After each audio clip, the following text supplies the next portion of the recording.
Are you looking for more out of your life?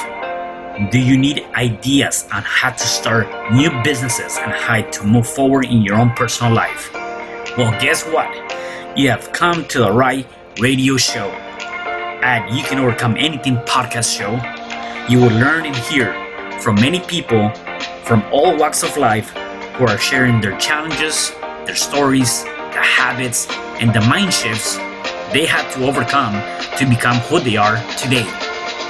On top, you will get a chance to connect and see how you can overcome anything by networking and learning about your next move through this radio show. I present to you our great speakers at You Can Overcome Anything podcast show with your host, Cesar Espino.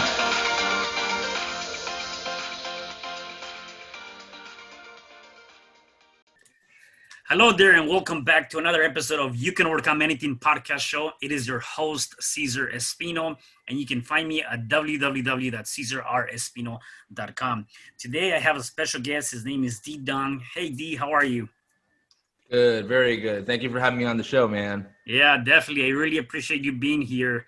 So why don't we start by telling us a little bit about you. Give us the quick rundown of who you are, and that way we can get to know you.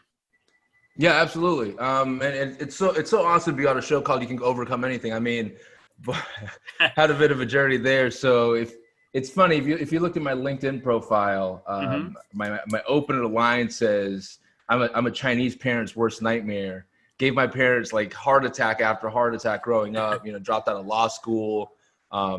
Chinese parents always want you to be like an engineer. It's very typical. Want you to be an engineer, lawyer, doctor, whatever it might be. Went into law school. They thought they had it made. And then I dropped out after a year and a half, 2 years. Fast forward a little bit. Started my first business in 2013. That was a tech venture that pretty much went nowhere. I mean, didn't know how to code, didn't know anything about business. Thought I could do this. Tried to raise capital. I mean, we had some early traction at the start, but effectively by 2016, I found myself pretty much close to broke. I had a few big bills come out of the bank account. The whole thing was bootstrapped. I couldn't raise any capital, and had close to like $120 left in my bank account after a few big bills came out. Wow. And that was kind of scary, and we can dive into that later if you want. Yeah. And essentially clawed my way back somehow. And in 2017, co-founded an eCommerce marketing agency. And now at this point, we have 50 plus employees. We're managing millions in ad spend, and we've got, clients all over the world, and a team here in Australia as well as over in the US. So things kind of worked out. Yeah. Wow. No, that's awesome. So let's talk about it. So were you born in China? Or were you born in, what were you born? Singapore. Got you. Yes, sir. So at which point did you end up leaving, or did your parents decided to move from there, or did they ever move from Singapore? So parents are still back home. Okay. They're still holding down the fort. I decided in 2009, right after the Wall Street crash, I used to work in TV back in the day in Singapore, and during the Wall Street crash, because I worked almost solely with American productions, all the work just like dried up because people were trying to take stock of what was going on. They didn't want to, during that time of uncertainty, they didn't want to spend too much money. So I found myself back then in 2008 with no work, and a buddy here in Australia called me and said, "Hey, you know what? I've got some work here, and girls here are kind of pretty." And I went, "Oh, okay, is that right?" I was in my early 20s, right? Yeah. And so I sold all my stuff and moved to Australia, man. Wow, and you've been there since? Been here since. Got you. All right, no, that's awesome. So let's talk about this journey, right? I mean, you dropping out of law school, not really going through that dream, because I think I want to get your perspective, right? A lot of times, even me, I'm Latino, right? So I think a lot of our cultures is like kind of listen to your parents, do as they want you to do, and you're kind of following that trend, right? You want to do something, and even if you want to do something, sometimes you don't do it because your parents want something different for you, right? And so let's talk about that journey and how, obviously that was definitely an interesting one for your parents to accept the fact that you dropped out of, law school and all that stuff. But what was going through your mind, right? Great question. So I'm the oldest of three. So I like to always say that kind of broke the expectations for the other two. It's funny. And I think it's funny growing up and seeing that perspective. And as you know, my world before then was always, that was the only world. Your parents prescribe to you what your life looks like, and you live up to that life. And I was really struggling in law school because there were a lot of existential thoughts of, why am I really doing this? And it's still so hard. And am I going to be happy? And I looked at my parents, and they're both corporate slaves. They have been their whole lives. They're both retired now, but they've never. And I remember hearing them dream, not necessarily dream, but fantasize just in passing conversation, you know, around, hey, wouldn't it be really nice if we had our own little like food business? Or, you know, for them, making it was having like a chicken rice shop in a wet market somewhere. And that was their dream. Like, we can have our own destiny. And I go, wait a second. So I remember asking them when I was younger, why not? Why aren't you doing that? It's like, oh, you know, that's not what people do here. We just keep our head down. We don't rock the boat, just get the salary. One day someone will see us work hard and they'll promote us. And that was their life, that their only reality. So what was going through my head, to answer your question, coming back to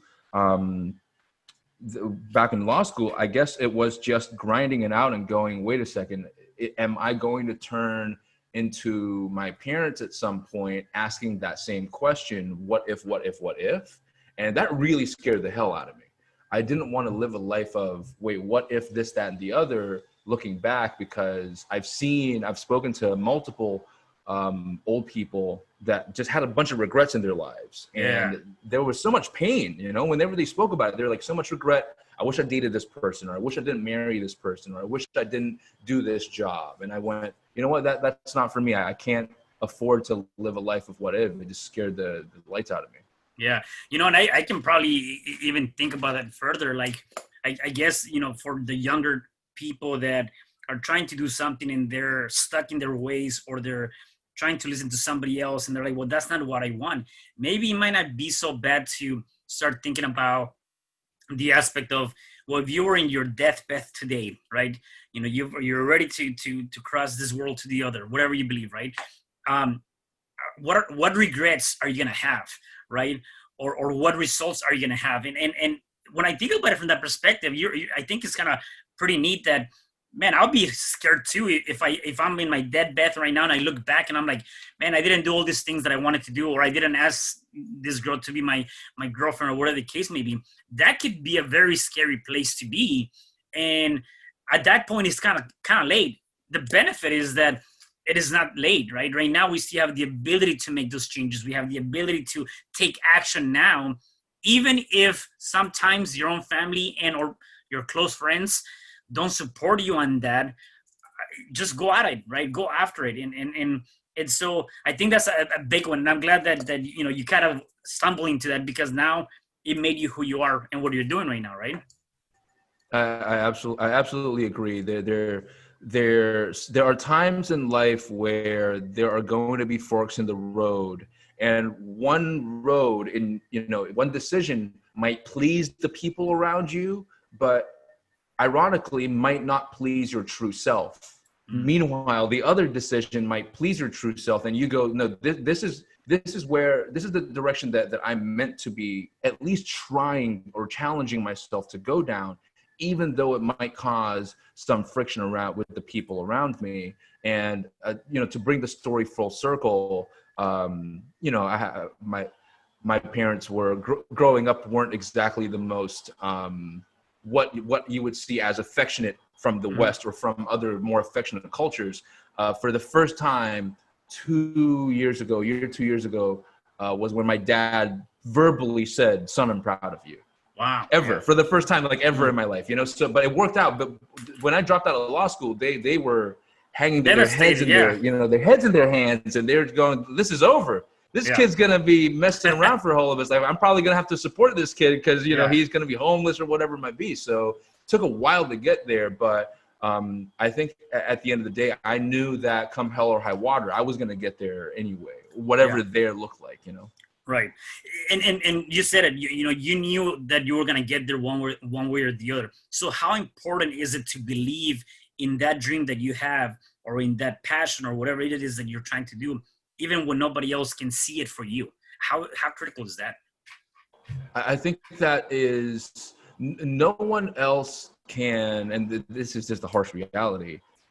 No one else owes you a living. I've always believed that, right? Mm, And no one else can execute and fulfill on your dream. It's yours. It's your vision. It's your life. It's your livelihood as well. I mean, there was a bit of a sense of necessity of making stuff work out in my case as well. So in crazy timeline, started my first business in 2013, tech venture, teach myself how to code. I had a tech co-founder, but you know, there were some teething pains and working together there.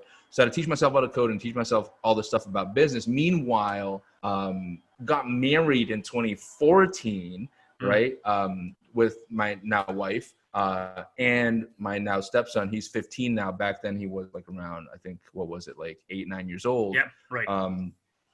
And so, you know, that then really causes you to start looking at things bigger than yourself. Now, you know, I'm still the sole breadwinner of the family, but you start going, wait a second, now the money that I'm making, or the livelihood that I'm making, isn't just for me. It isn't my, you know, just a roof over my head. Because if this was me in my 20s, I'd be like, yeah, okay, you know, for me to be able to make this, I want the fast cars, I want the hot girls, I want the nice apartment, et cetera, et cetera. But because of the fact that I settled down and I've got my wife and my stepson, all of a sudden if this doesn't work out, we are all screwed. We're all in this together. We're in the same boat. So when 2016 happened, we were sitting down watching TV right after dinner.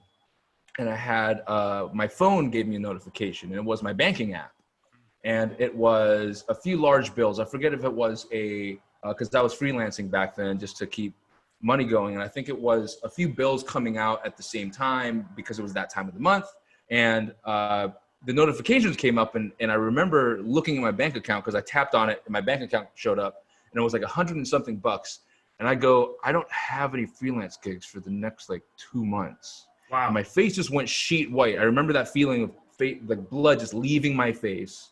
I turned over to my left, and there's my wife, my stepson, and the dog. And in a split second, I asked myself, do I tell them, or do I just keep it to myself? I decided to keep it to myself. And honey, unless you're watching this, like I've never told her. Yeah. Well, I never ever told her. Yeah. You know, so. Wow. And that's amazing. I mean, like going back to that, it is a journey. It's a difficult journey, right? When you're going through this and you're trying to go after your dreams, having something and then kind of losing all of it. My biggest thing is what happened at that moment in your head to say, I'm either going to lose everything now, or I'm going to have to figure out something to make it work, which obviously you did. Except is that mental aspect, or that moment in life, that many people get lost and then they end up losing everything and they don't recover from that. And obviously you did. So that's what I want to hear. How did you recover from that? Yeah, I think that just comes from the stubbornness in me. That's my mom. My mom's like, you know, she always told me growing up, she's like, you're just so stubborn. I just can't get you to do anything that you don't want to do. So I think it's a mixture of stubbornness and just absolute fear. You know, by stubbornness, I also mean I generally don't care about what other people think about me. I've never really had that.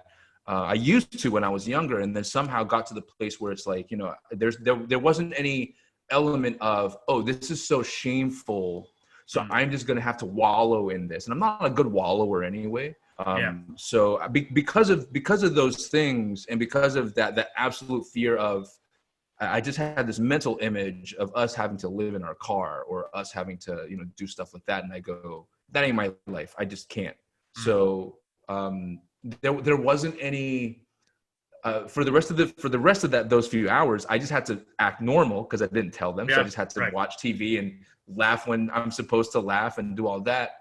Next day, I went into the office anyway. I was working out of a co-working space back then.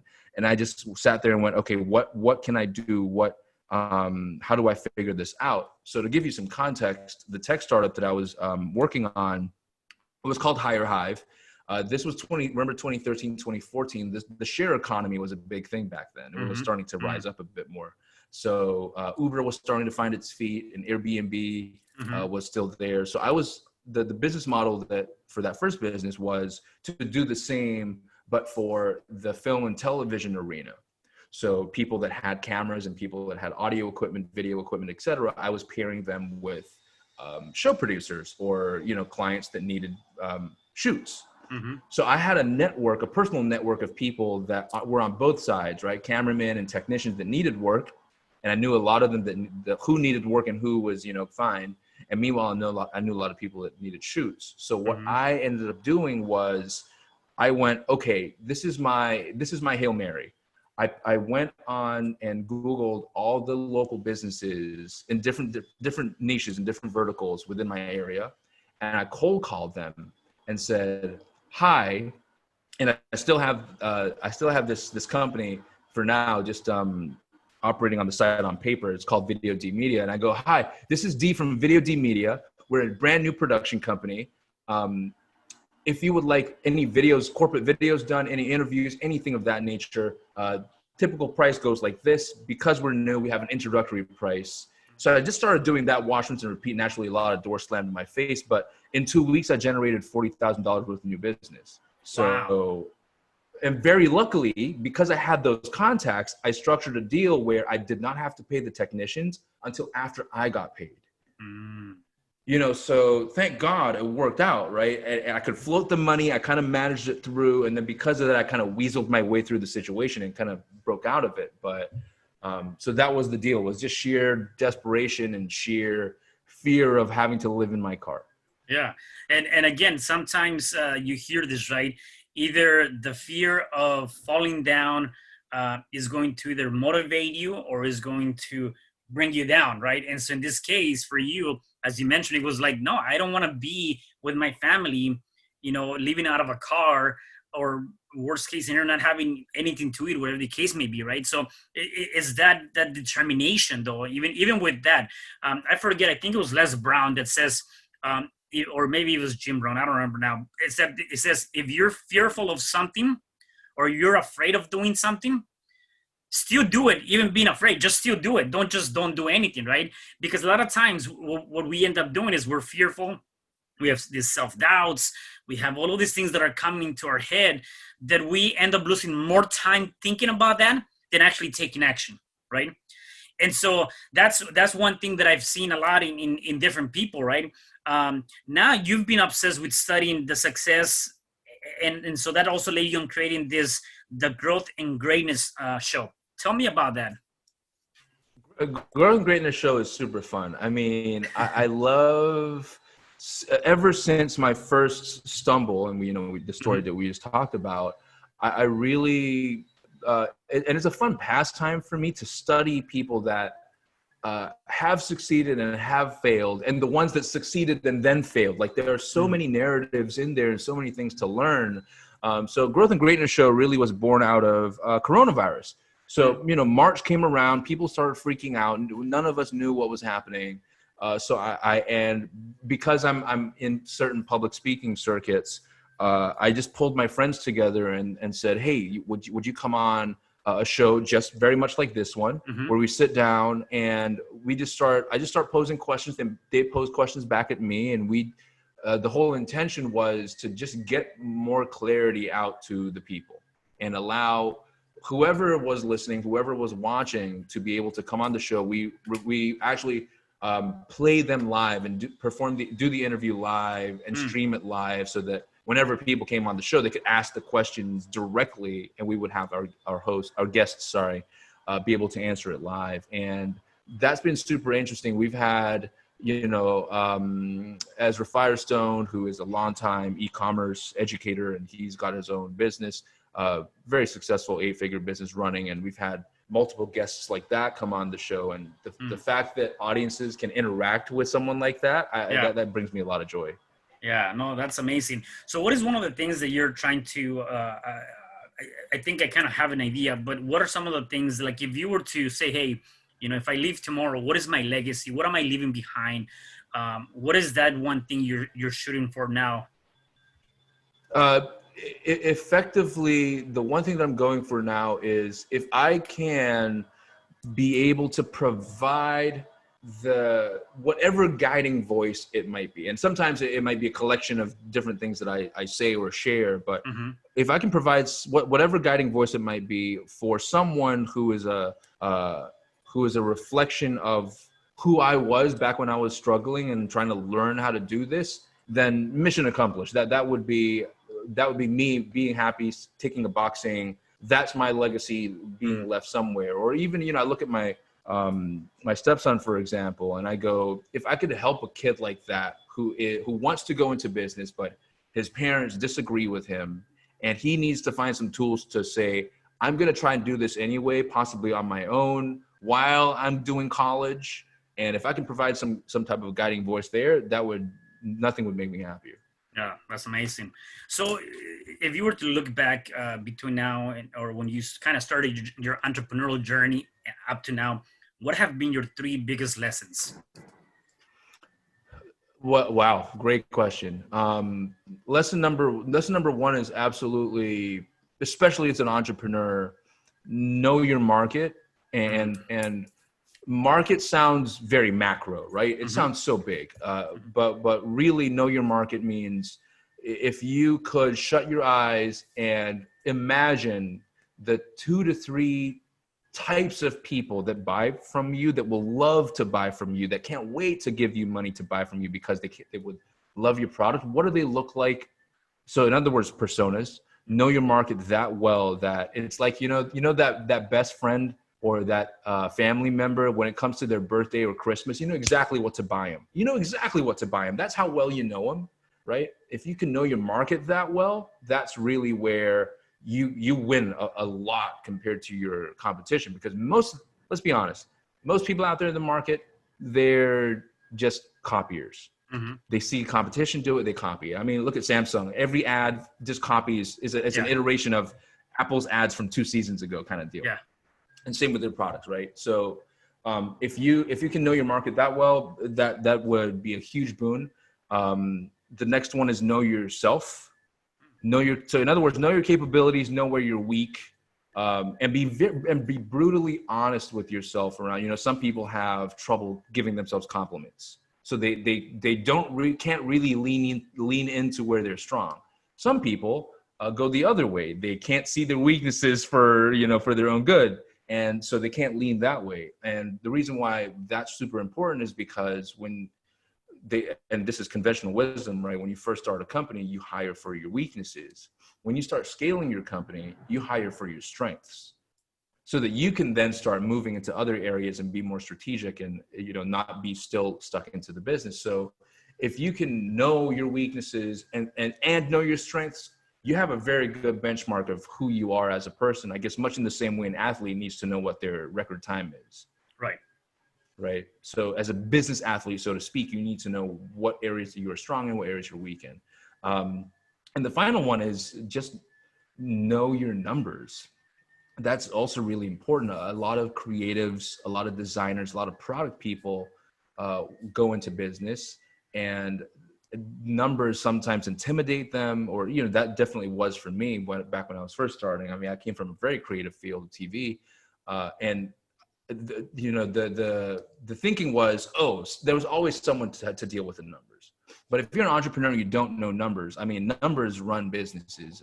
There's no other way to slice it, right? It's kind of like going into film and not knowing what type of video formats there are. You just need to know it. You need to Yeah. know it inside out.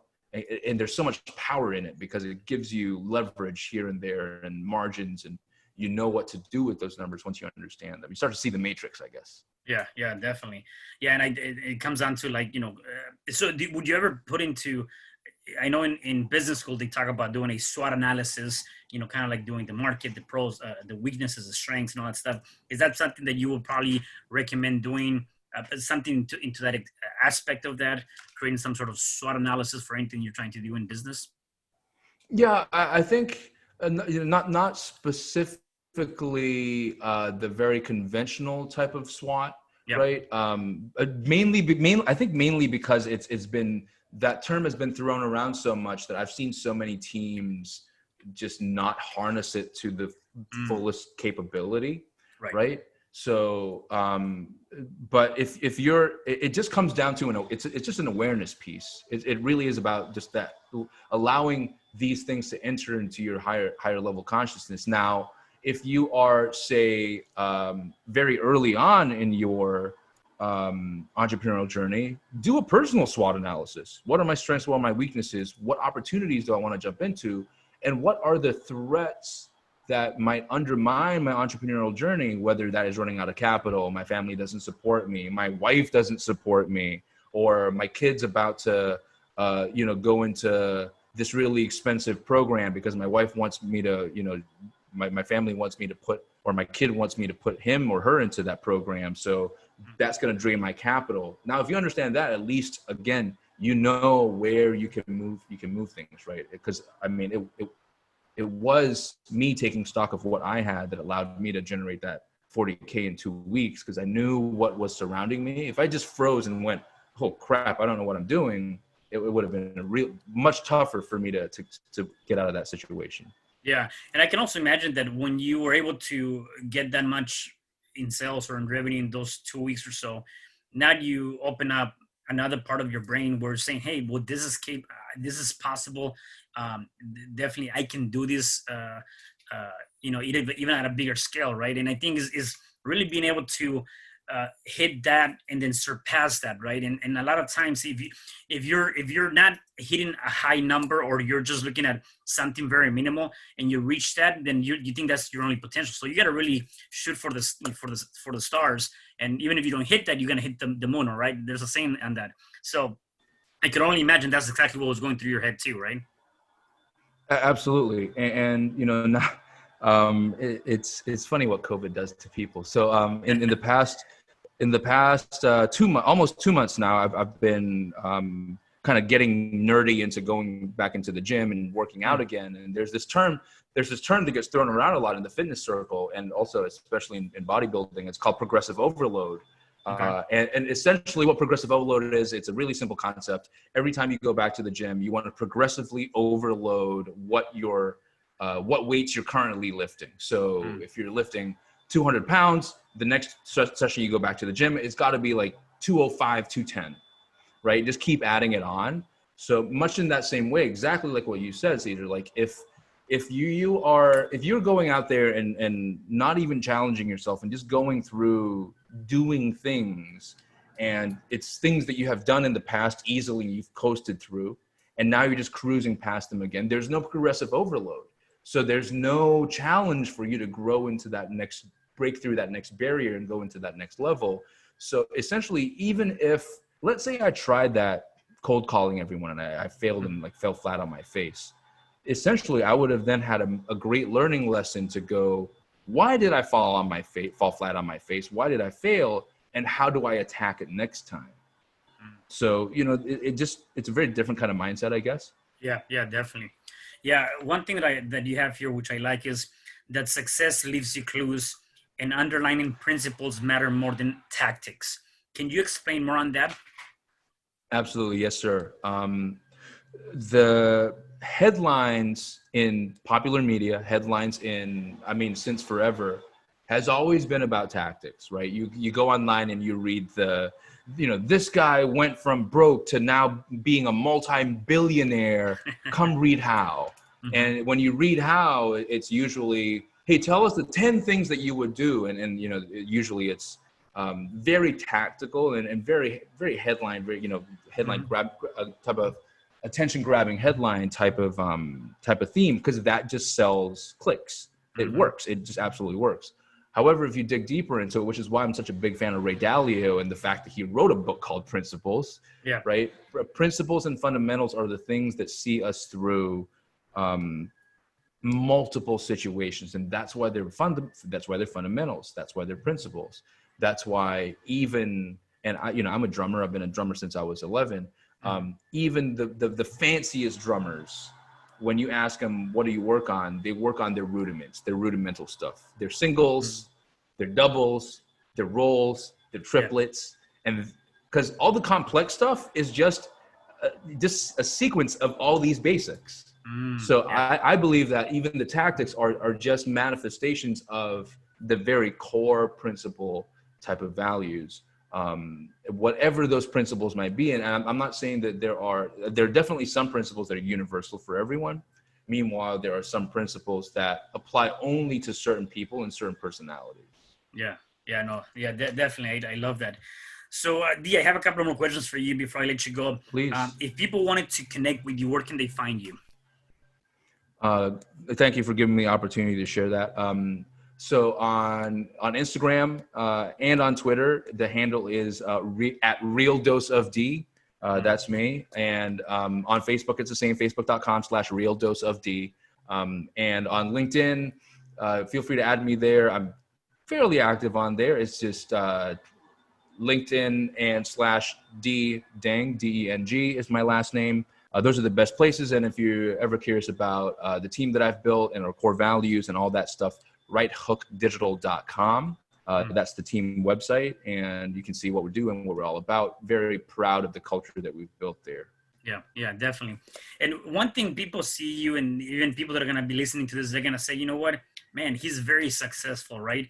Except I want to understand from you, how do you define success? See, that's the funny thing. And I understand why people would think that, because I remember thinking that when I saw other people like that, right? And now that I'm in it, I start to see that, and this might be a book recommendation. So I'm a big fan of Jim Collins and his work, right? And one of the books that, and he's wrote a multitude of books, Good to Great, Built to Last, etc. And there's this one book that's mandatory reading for my leadership team. It's called Great by Choice. Okay. And one of the main concepts in Great by Choice is called the 20-mile march. And the 20-mile march pretty much goes like this: no matter whether the weather is good or it's stormy as hell, you still march 20 miles. You have that discipline, right? And to circle back to what you're saying about defining success and all that, for me, it feels like there are so many more 20-mile marches ahead of me before I get to now that version of success. It's almost like I don't know. It almost feels like chasing a high. Like you're always going back for more, which I guess is great, because the last thing I would want is to get to this point and then go, oh, I guess I'm here. I'm just going to stop everything. Now, why keep going? I guess most entrepreneurs are like dogs chasing cars. We wouldn't know what to do when we get there. Yeah, exactly. So I honestly for me, I think success is being able to personally, just for me, I don't know how much this is going to be able to translate for other people, but growing up as an Asian kid, on popular media only had one hero for me, and that was Bruce Lee. I'm a kid of the 80s. I did not see any other Asian faces in popular media. So for me, success is being able to leave a legacy as big as Bruce Lee in whatever field that I'm in, for other people to say, wow, because of me watching this one movie. I remember, because of me watching one Bruce Lee movie, I felt like I wanted to go join every single Kung Fu school, you know? So it made me feel really powerful as a kid. Like, wow, he could do it. I can do it. So for me, that's success, right?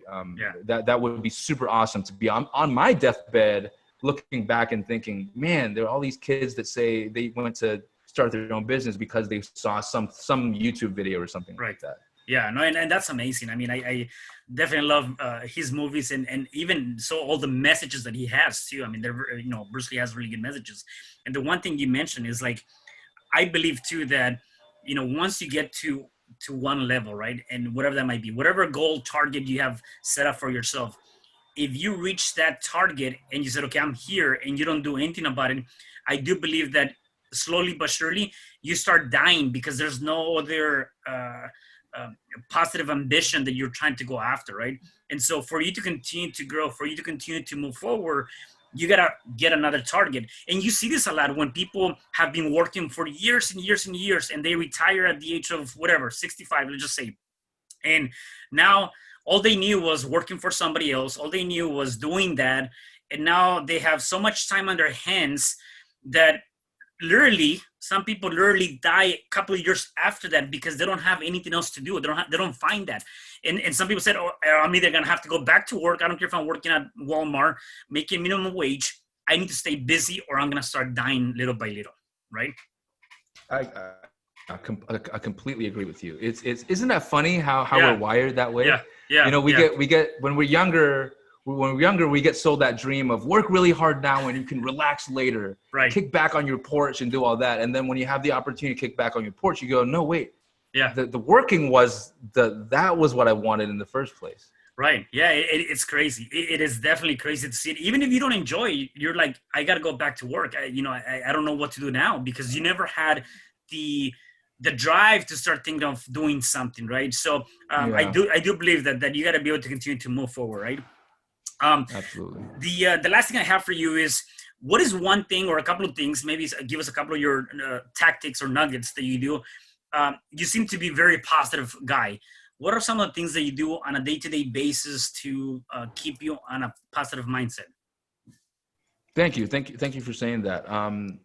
I think always for me, I always, as much as possible, again, but I don't mean when I'm talking about the self-consciousness thing or having that self-awareness, I don't mean like going away one weekend and going to some silence retreat and then writing it down on a piece of paper and forgetting it.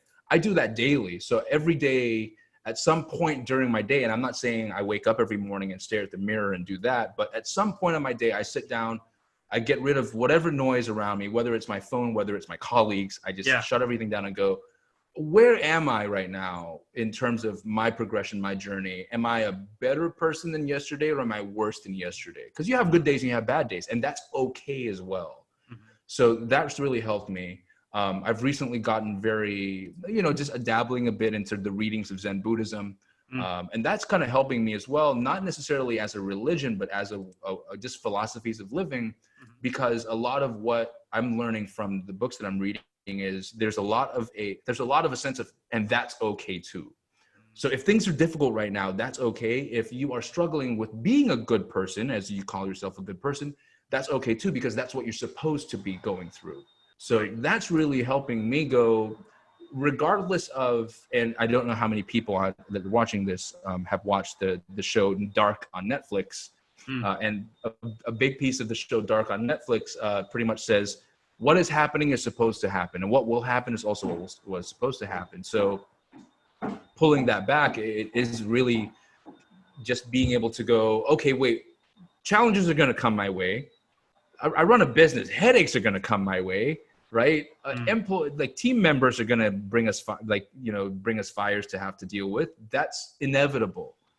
How I react to that, I can control myself. Like I can easily just be like, man, well, stop giving me these headaches. Get out of my office. What are you doing? But that just causes me higher blood pressure and more stress and higher cortisol. And I'm doing it to the other person I'm seeing that to as well. So why not be the control to the best of my ability what I can control? Because everything else is so chaotic and so wild that at least by being positive, I guess it's a bit like, how some people, they drink because they drink in excess because they feel like that's what they can control. Positivity for me is, if I can control that, at least I feel like I'm in control of my life. I'm in control of how I communicate, and I'm in control of at least that portion, because coronavirus can't control that. Yeah, how we react to coronavirus, we can control that at least. Right. Yeah, and it's a perfect, and definitely, I know that a lot of people definitely got tested during this pandemic of coronavirus. Like, your strength or your ability to react to it was definitely tested, right? And unfortunately, some people have not been able to react. They don't know how to react to that, and some other people, are definitely doing something. I always tell somebody. I was talking to somebody else, and I said, a lot of people complain about there's not enough time to spend time with the kids because I'm working 9 to 5. There's not enough time for me to start writing a book. I just don't have time. I come home, I'm super tired. And as we know it, with this coronavirus, I was saying, well, a lot of people unfortunately lost their jobs or are working from home. And now time is not an issue because you have plenty of time. And so I said, if you come out of this coronavirus without doing anything different in your life, then to me, I feel like it was not a lack of time. It was a lack of discipline. It was a lack of drive. It was a lack of not having something there, right? Because again, it's how you react to it. Yeah. Yes, sir. Absolutely. I mean, Bill Gates, that's what I love about time, Yeah. right? Cesar Espino, Dee Dang, and Bill Gates all were given the same 24 hours. Yes. Yes. You know what I'm saying? Yeah. How crazy is that? It's Yeah. so crazy, you know? We really do all share the same 24 hours. That's all we have per day. And we age just like most people, some more gracefully than others. Like, look at yourself. Yeah. Right? But Yeah. but it's 24 hours, man. And it's so, I used to be guilty of that too. I have no time. I don't have time to do this and I don't have time to do that. And the moment I took a step back and said, wait a second, let me audit my time. Let me actually audit what the hell I'm doing on a per 10 minute. I actually went away and did it. So I opened up a Google Sheets and I wrote down what I did per 10 minutes just for like a week. And I went, holy crap, I'm wasting so much time doing I'm just spinning my wheels. I wasn't doing anything like productive or moving things, actually doing something. And, now, I mean, I'm busy as hell because I got a team of 50 plus. I make sure I go to the gym for like an hour a day.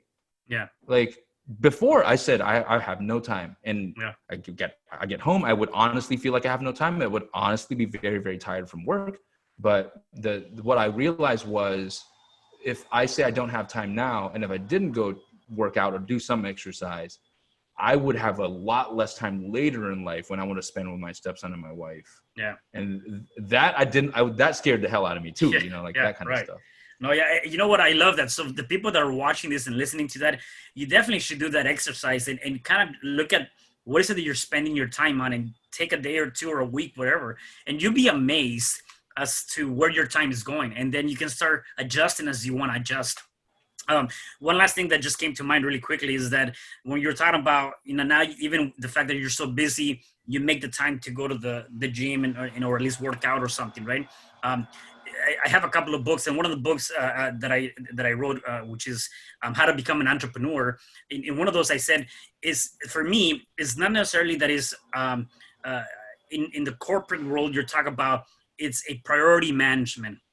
And I said, I don't think it's so much about priority management. I think it's more about time management. You manage your time and your priorities are going to fall right into place, right? And so a lot of people get hung up with, I got to do this, I got to do that, I got to do this, and all these different things, right? And I'm like, well, let's think about this. Like we talked about, you have 24 hours. That's what we have. You got to manage this 24 hours. What are you going to put in those 24 hours is what's going to count, right? And in your case, being busy, you're managing your time, and you said in this time, I'm going to get in an hour of workout because it is a priority within my time. Yeah. Absolutely. Yeah, man. Yeah. So, man, I love this, man. Definitely. Thank you for being here. Anything else you want to say before I let you go? No, thank you. Thank you so much for having me. Mad respect for you, man. Keep doing what you're doing. Cause this right here is, the stuff that I was so hungry for when I was a younger entrepreneur. Yeah. So, just know that these shows are making such an impact to someone out there right now. I love it. As they're listening to this, as they're watching this, and it's so meaningful. This is the work. This right here is the work right here. Yeah. No, it's such powerful stuff. Thank you. I definitely appreciate that. Definitely appreciate that. And for the rest of you guys, do me a favor. Please make sure that you listen to this on your favorite podcast. Subscribe, like, comment here. I want to hear your comments. Leave us your comments. And then just stay tuned for the next episodes at You Can Overcome Anything podcast show. I'll see you guys.